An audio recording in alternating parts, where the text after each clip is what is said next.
entered into the synagogue and he opened the book of Isaiah and he read and he told them, I am the Messiah you are waiting for. They were upset. He's considering himself the Messiah, and they took him to throw him from a high cliff, and he just passed through and disappeared. Then Jesus left his own there in Nazareth. He came here, over here, to stay in the house of Peter. And in the middle of these ruins was the house of Peter. It's there where Jesus stayed. Peter lived with his mother-in-law. We know that from the gospel. She had fever. It's here where Jesus healed her. And if you see, all these rooms were reconstructed. They are built with the basalt stone, except that synagogue over there. The roofs of the houses, they couldn't build them with the stone because it's very heavy. So the roofs were built with mud and branches of trees. It's here where then, when the house was full of people around Jesus, and they wanted to bring a paralyzed man. They made a hole in the ceiling. And it was easy to make this hole in the roof because it was not made of stone. And they put him down in front of Jesus. It's in here, in this house. Jesus made many miracles. Under that synagogue over there, that synagogue is from the 4th century. It's 350 years after Jesus. But underneath, they found ruins of the synagogue from Jesus' time. Jesus taught also in the synagogue of Capernaum. We know in John 6, he talked about the bread of life. I am the bread of life. It happened there. You see? So it was very active city, big city, commercial city on the way called the way of the sea, coming from the Mediterranean. In Latin it was called the Via Maris. And this was a commercial way leading up to Damascus, and Capernaum was a big station on this way.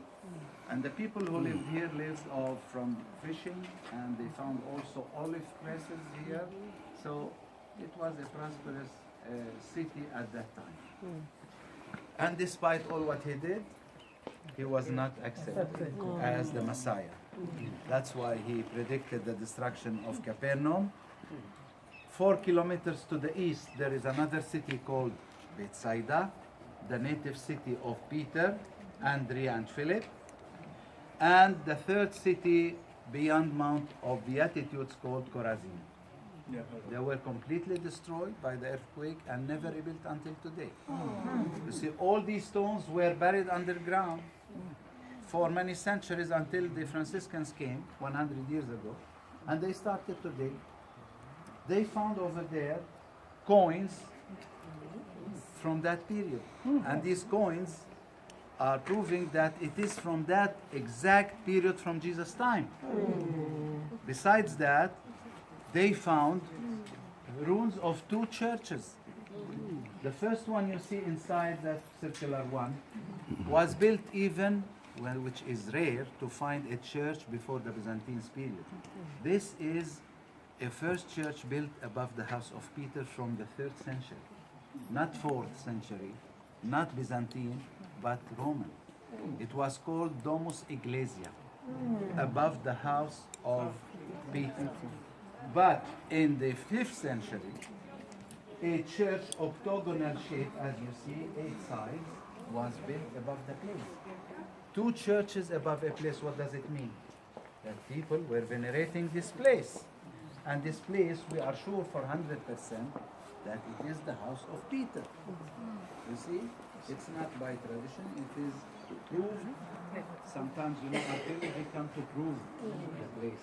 And here they prove that it is the real place of the house of Peter. Okay? So that's how Capernaum was at the time of Jesus. And sometimes Jesus was leaving this place to go to Mount of Beatitudes, to the Matabga area he loved so much. And he went very far, where we were this morning, Caesarea Philippi, and even he walked Sidon and Tyre in Lebanon today. He walked until there, you see? So,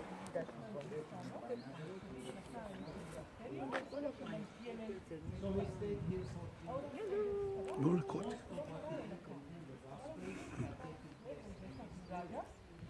Yeah. When you read the gospel, after the flight to Egypt, no, and only the episode of the synagogue. That's it. When he entered into the synagogue on a Sabbath day in Nazareth. Otherwise, then he left there and he came here.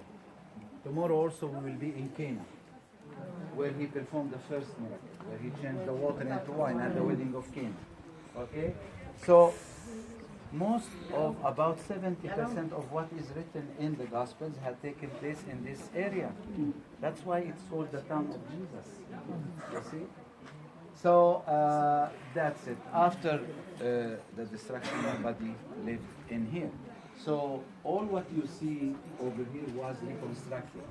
The Franciscans, there were two priests who were archaeologists. Even the synagogue from the 4th century, it was reconstructed. You see, now the synagogues in the 4th century, there was a synagogue there and a church here. It means two communities, one Jewish and one Christian, were living in the same city, cohabitation. You see, and if you look at this synagogue, it has three. One to the left, one to the right. Now forget about the two doors to the right, okay? That did not exist when they built the synagogue. The other hall was built 100 years later. That was a school to teach the Torah to the Jewish children. But the synagogue itself, all the synagogues were this side, that direction. So the main entrance oriented toward Jerusalem. About 6 synagogues were found in Galilee area, like this one. So, in between you see the houses over here. Now Jesus, I believe that he did not choose Capernaum because it was only the house of Peter, okay? He had chosen Capernaum to tell us, because Capernaum on the borders between the Jewish and the Gentiles. I came to save everybody. I did not come only for the Jews, also for the Gentiles. And remember, in the beginning of the Christianity, after the Pentecost, only Jews were allowed to be converted. And in the book of Acts, we read about Peter having a vision in Jaffa, and he understood from that vision that he should start to convert non-Jews as well.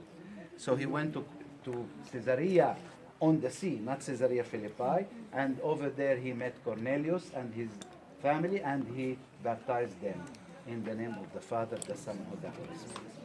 So he came to save us, to save everybody. Okay, that's the meaning of Capernaum. Yes. Save us. To save us. Yeah. Yeah. Or you are not there. Sorry?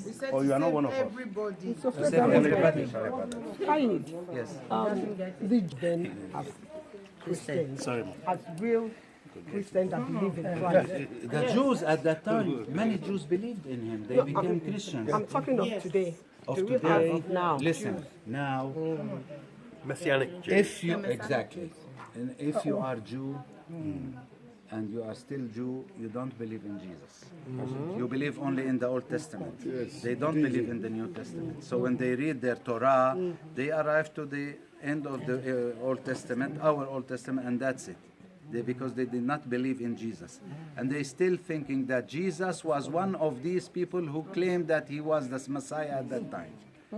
Now, we have some Jews, even in Israel, not all over the world, there are Jews who are starting to believe that Jesus was the Messiah.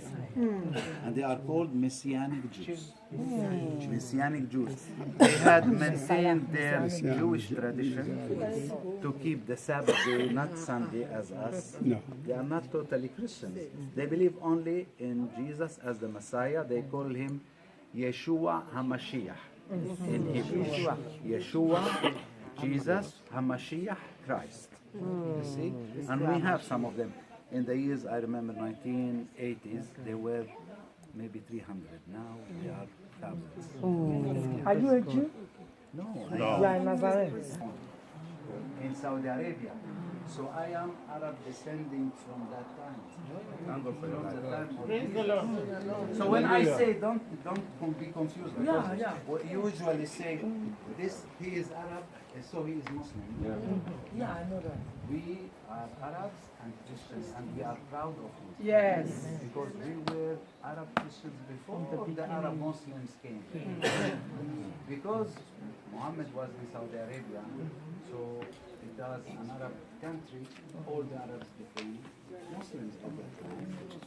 And they invaded the Arab countries.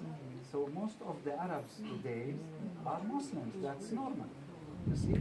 But as I told you, I mentioned it, when the Muslims came to the Holy Land, they said, you are Christian. All these temptations, remained Christians like us. So we are the ones, the Arab Christians that resisted to all these things. We are still, I'm descending from these,